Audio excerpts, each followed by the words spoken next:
Bible prophecy is active and unfolding daily. Zechariah 12, Isaiah 17, Psalm 83, Ezekiel 38. Here is what the LameStream Media is not telling you. Shalom, my friends. Welcome to this week's newscast.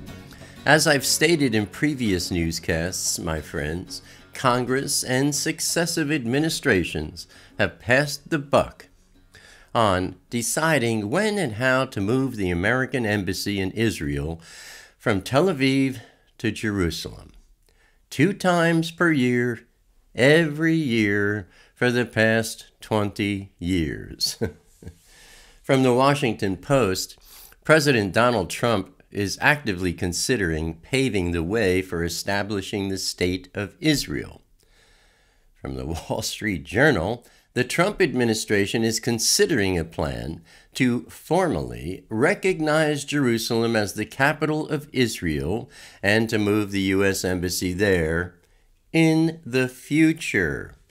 The Trump administration notified U.S. embassies overseas about the plan so envoys can prepare for possible protests. Is Trump getting ready for his second election? He did originally campaign on actually doing this. But of course, the UN General Assembly voted 151-6 to disavow Israeli ties to Jerusalem as part of their 6 anti-Israel resolutions approved last week. What a bunch. Then from the New York Times, President Trump plans to recognize Jerusalem as Israel's capital, but not to move the American embassy there for now. Big surprise. Declaring Jerusalem to be Israel's capital would not itself mark a change of any kind. In 1995, President Clinton signed a statute declaring, quote, "Since 1950, the city of Jerusalem has been the capital of the State of Israel." State? Whatever. Some things just never change, my friends. That is, not until the game changer himself arrives. And that is soon to be experienced. From the Washington Institute for Near East Policy, high-level meetings between North Korean and Iranian officials in recent months are stoking U.S. concerns of bilateral nuclear collaboration between the two American adversaries. North Korea has vastly expanded its nuclear and long-range missile capabilities over the past year, developing intercontinental ballistic missiles that could potentially target the western U.S. with nuclear warheads. What a wonderful world. So, U.S. and South Korean intelligence services have tracked a steady stream of Iranian and North Korean officials visiting each other in a bid to jointly develop their defense systems. And from the Jerusalem Post, about a month ago, Iran presented Assad with a list of demands, including a 50-year lease on a Mediterranean naval base, the establishment of air bases throughout Syria, and permission to mine phosphates, including uranium. Then from Haaretz, the Iranian opposition has reported in detail on the location of Iranian bases in Syria and the deployment of Iranian forces and its proxies in that country. These forces number 70,000 and include members of the Revolutionary Guards, Afghan recruits operating as militia, Al-Fateh Miyun, Hezbollah fighters, and other foreign operatives. Middle East tension is certainly mounting, and Syria is at the forefront right now, my friends. Well, hallelujah. I've placed Adam, the Parable of the Vineyard YouTube channel, back on my list of recommended shepherds, my friends. Adam put a new video up on Saturday night, link for you below, titled Signs of the Times, and I Know You'll Be Fed. So, enjoy another meal at Adam's table. We love you, Adam, and we hear you, brother, about your going through some trials and tribulations right now. We thank you for your latest video, and please know that you are in our prayers, beloved. And oh yeah, thanks for the Tom Blackman song at the end of your video. Now that is the kind of artist that gets my attention. And Little Shaul, you know, the Zeus Mossbender YouTube channel. Little Shaul put up a new video on Sunday covering a basket full of signs that are happening as we speak and giving me something to smile about. Yes, little brother, we have become great friends, and I praise Elohim for your friendship, Chavari. Click the links below, my friends. Watch and support the work of Elohim that is being done through Little Shaul and through Adam.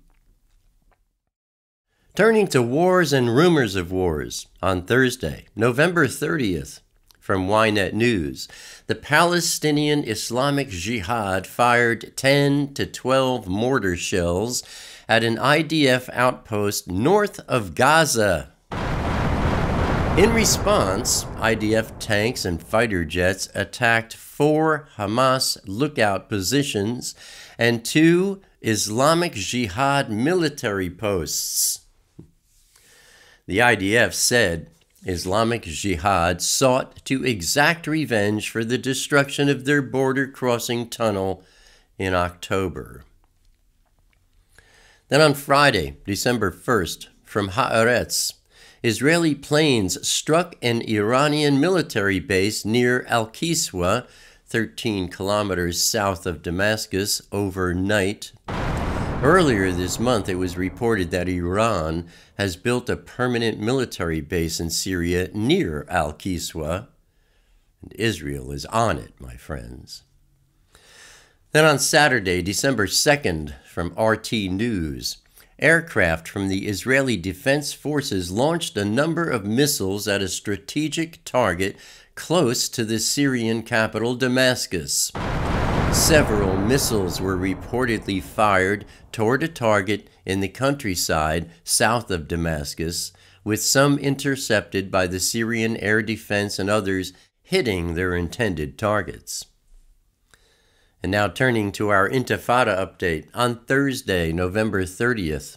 From Ynet News, a 19-year-old Israeli soldier, Ran Yitzchak Kukia, who was waiting for a bus, was stabbed to death outside the mall in Arad on Thursday night.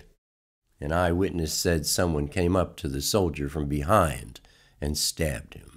Also, an Israeli shot dead a Palestinian who was among a group of Palestinian rioters that were throwing rocks at a group of Israeli children who were touring an area in Samaria on a bar mitzvah trip.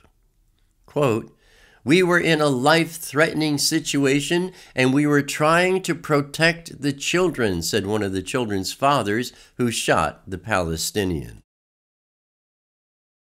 And looking at our review of last week's news, the buck got passed once again, delaying the decision to move the American embassy from Tel Aviv to Jerusalem.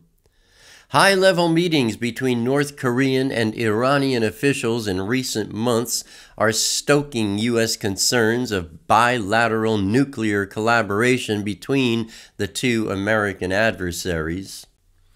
Iranian opposition is reported in detail on the location of Iranian bases in Syria and the deployment of more than 70,000 Iranian forces and its proxies in that country. The Palestinian Islamic Jihad fired 10 to 12 mortar shells at an IDF outpost north of Gaza. And in response, IDF tanks and fighter jets attacked 4 Hamas lookout positions and 2 Islamic Jihad military posts. Israeli planes struck an Iranian military base near Al-Kiswa, 13 kilometers south of Damascus. Aircraft from the Israeli Defense Forces launched a number of missiles at a strategic target close to Damascus. A 19-year-old Israeli soldier was stabbed to death outside a shopping mall in Arad, and an Israeli shot dead a Palestinian who was throwing rocks at a group of Israeli children. And that, my friends, is what the LameStream Media is not telling you. Abba willing, I'll see you here again next week.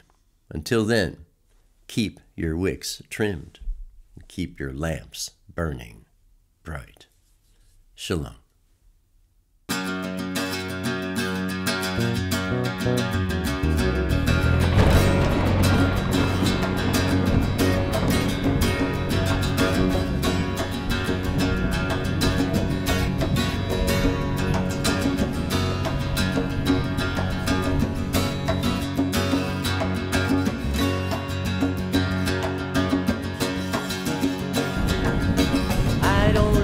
Crowded rooms, I need more space than I consume.